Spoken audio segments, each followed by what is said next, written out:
Hey, what's going on, you guys? What's up? My name's Barbarian, and welcome to another Minecraft story time with Barbie. Now, guys, today's story is about the pollution in Paris. That's right, it's getting so bad that they can't even see the Eiffel Tower through all that smog, and that's just not cool. So we're gonna talk about that. But before we do, guys, I want to tell you a little bit about the mod pack I'm playing. I'm playing Atonement Sins for Our Past. Now, this is a mod pack that has quests in it. It has a lot of cool mods that you see in Feed the Beast, you see in other mod packs, but with a very direct approach to it. Now, I don't know too much about this mod pack, so I'm just playing around with it, but I did install it using the Curse client. It's super easy to use, and before we get into this, I want to show you guys just how to do it. So let's get right into that, and then we'll move on to the story.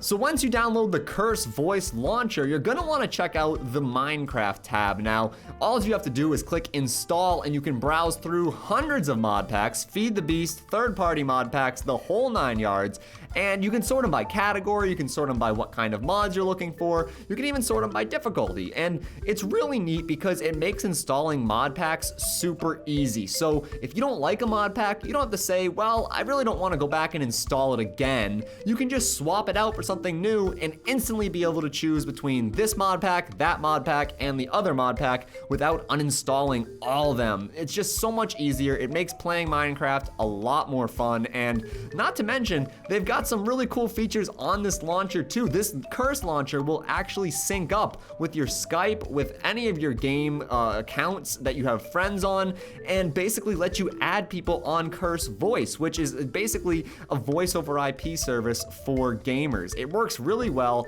and I think you guys are gonna like it. I think you guys are it'd be worth you guys checking out. So go check out the link down in the description, and that'll be that. So with that, guys, I'm gonna go ahead and get right into this story time. Now, like I said, Paris is cutting the number of cars in half beginning on Monday. Now, the reason for this is, like I said, the pollution. The Eiffel Tower has been covered and obscured by a smoggy haze. Some people even say the air in Paris is worse than the air in China. And if you guys don't remember how bad the air was in China, remember back to the Beijing Olympics when I guess they were cyclists or some sort of athlete. Basically, they showed up at the airport with masks on, gas masks, or just masks to cover their face because they didn't want to breathe in the air. And at the time, it was seen as this huge insult to the Chinese government and to the Chinese hosts in the Beijing Olympics. But in reality, I mean, if I can't even see a building because there's so much smog,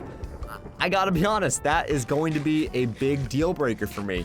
I live in Washington State. Now, I came from Boston, so I can't really say I've always known the difference between a big, heavily polluted city that, these people are experiencing. But at least in Washington, we have a lot of trees, and I love the fact that that's something that, the Washingtonians, Washington people who live here really care about that. They love the fact that they live in a place where it's so environmentally friendly, it's so clean, and I'm gonna be honest, I always thought people were making it up when they said, you can really feel the difference. You can feel the difference in the air when you're in somewhere where there's lots of trees and you're, near nature.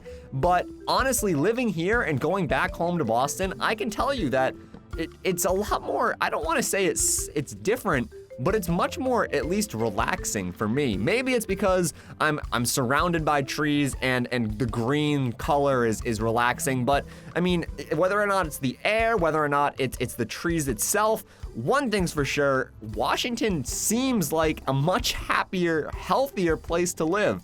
I'm not saying that it is, I'm not saying that it isn't, because honestly, I don't really know, but that's just my personal experience. Now, people in Paris, I'm sure they feel the same way about their city. I love where I live, and I'm very, very happy here. I'm sure people in Paris are extremely happy living there. In fact, that's one of the places that I've always wanted to visit.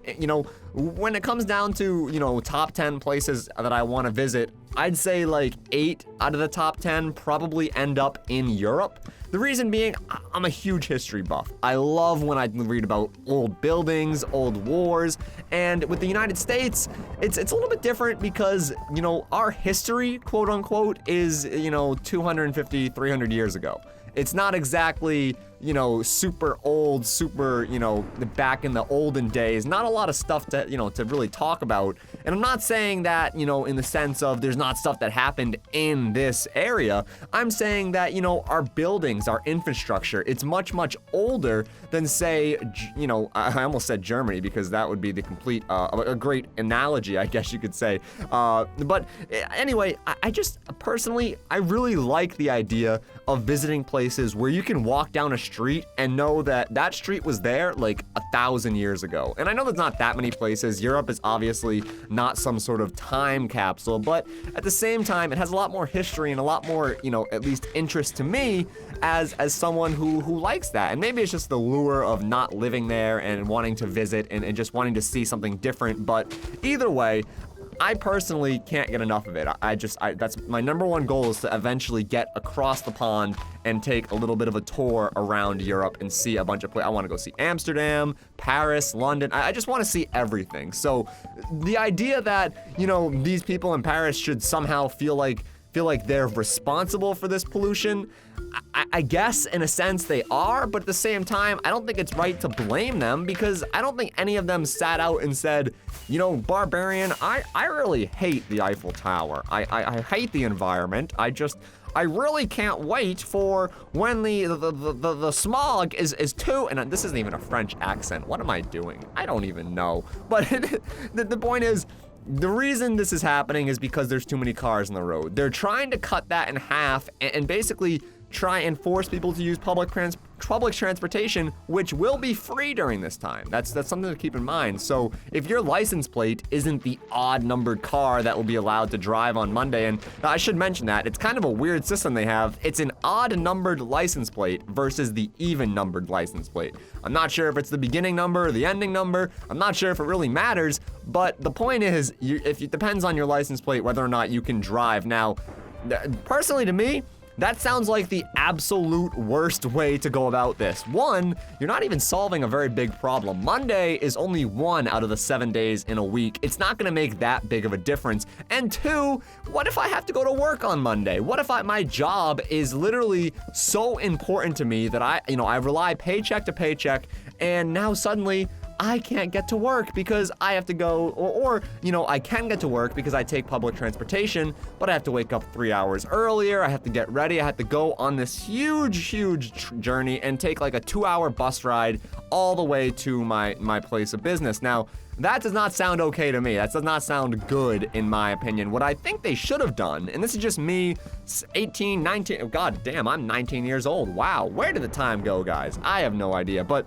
this is just my humble opinion. I feel like if they had just slowly started to just cut back on the number of registered cars. I mean, I don't know exactly how things work in Paris. I don't know what the best answer is, but I do know that they do have a problem. Let's just be honest. They have an issue. They can't see one of their biggest landmarks because it's pollution. That'd be like, I guess you could put the equivalence to this. If, let's say, the Grand Canyon was next to this major city. I know it's in the middle of the desert, but let's pretend that it's right next to New York City.